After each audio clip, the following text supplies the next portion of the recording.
Recently, T238 contacted me and offered me a chance to have a go with their Burst Plus shotgun tracer unit. Now, I've actually never used a tracer unit, or at least one that works. I have used some cheap xenon tube based tracers before to little or no avail. They were just not powerful enough to charge the pellets up, and in the end they were just cannibalized and turned into suppressors. The Burst Plus seems to be styled on a shortened shotgun suppressor, which makes sense because this is designed to fit onto shotguns, hence the really wide bore on the inside. And because of this, the Burst Plus is quite a big tracer unit. In fact, I'd argue it's bloody enormous. When you compare it to the little Soundhog style pistol tracer units and all that, this thing is significantly larger. And even though it fits onto my Action Army AAP01, it's probably not the best tracer unit for an airsoft pistol, and good luck getting this into a holster. Add to the fact it also weighs like 250 grams, and all of a sudden the AAP is very front heavy. Although to be fair, there is a very good reason behind its significant weight. The exterior construction of the Burst Plus is metal, and because of that, it definitely feels like it can take a bit of abuse. Especially useful if, like me, you're constantly smacking your gun against everything, and with a tracer unit, it's going to get bashed against things, the edges of door frames, or trees, and all of that. So you do want something that is going to be able to take its knocks and carry on functioning. The tracer unit is mounted onto the muzzle of your gun using a vice style grip, and the kit also includes a couple of metal sleeves, one of them threaded to 14mm counterclockwise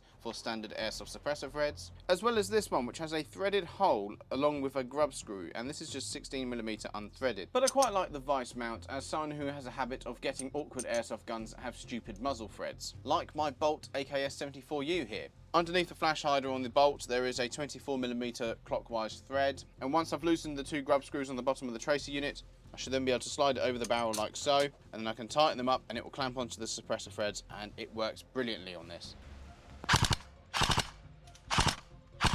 And of course it can fit onto my Cyma 870 tri-shot shotgun.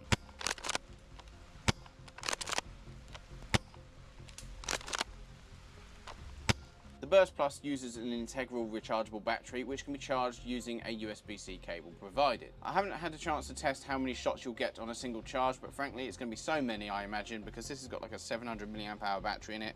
That'll be more than enough for a night's worth of shooting.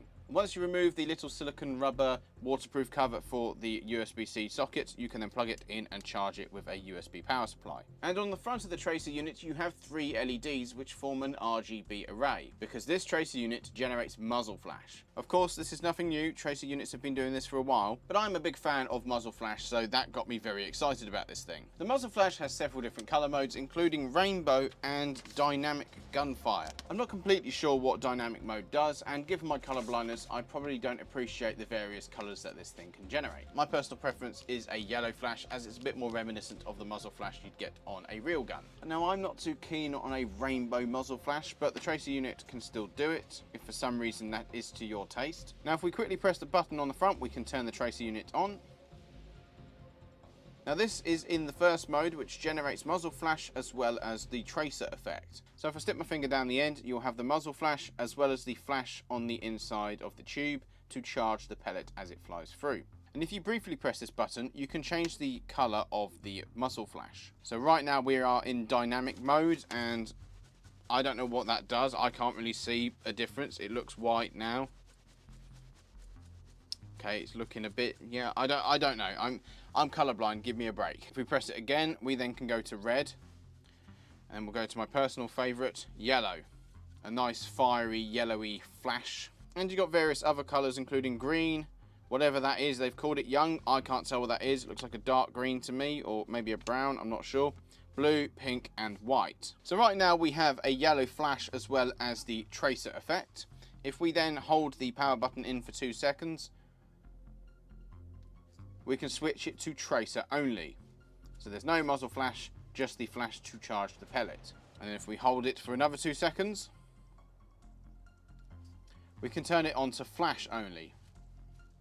The muzzle flash I really like. It's got a good flood to it. It's not a really tight spot of light. You can actually light up a lot of things in quite a wide cone in front of you. And of course, if you're firing through, let's say, a window or behind a tree, you're going to illuminate whatever is in front of you.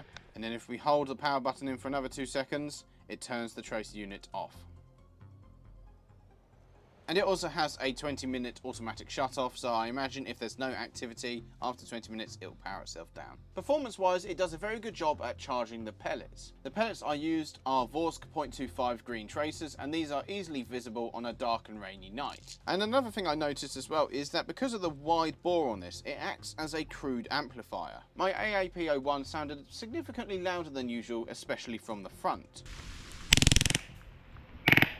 With my Cyma Tri-Shot 870, again the pellets were easily visible in flight, but for some reason I could only see 2 with the naked eye. From what I can tell, the third barrel was firing, so I suspect it was either an optical illusion, maybe one pellet was obscuring the other, or for whatever reason, with my crap eyes, I just couldn't see the third pellet. And with it screwed on the front of my AK here, it just made it that bit more awesome.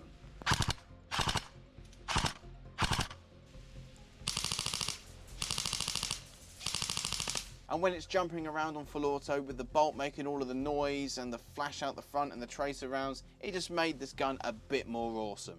And speaking of the muzzle flash, the camera really doesn't do this thing justice. And when combined with a gas blowback, the flash actually lights up the gas cloud coming out of the muzzle, creating a realistic looking muzzle flash with my AAP firing on full auto. And apparently this thing can handle up to 50 rounds a second. I don't have anything that can fire that fast, but I'll have to chuck it on the Uber Womble at some point, which is around about 30 rounds a second. We'll see how it handles that. And I also wonder, can it handle the Cyclops? The Burst Plus is a bit more expensive than most tracer units, it has to be said. And on certain guns, this is just comically gigantic. And for pistols, it's just too heavy and cumbersome. But it has the flexibility of being able to fit onto a wide plethora of airsoft guns. From pistols to shotties to SMGs to LMGs to assault rifles, even onto a sniper rifle if for some reason you wanted to. And the vice barrel mount is a blessing if you don't have a traditional muzzle thread. Overall, I am pretty impressed with the Burst Plus. And I want to thank T238 for providing it, which allowed me to make this video in the first place. Now I just need to find some night events. If you enjoyed this video, then please make sure you leave a like. Leave any questions or queries down in the comments, and if you want to support what I do, check out fulcrumairsoft.com and Fulcrum Airsoft on Colts 3D. And if you want to be part of the channel, then make sure you subscribe too. And once you've done that, you can check out my recently acquired Airsoft RPG right here.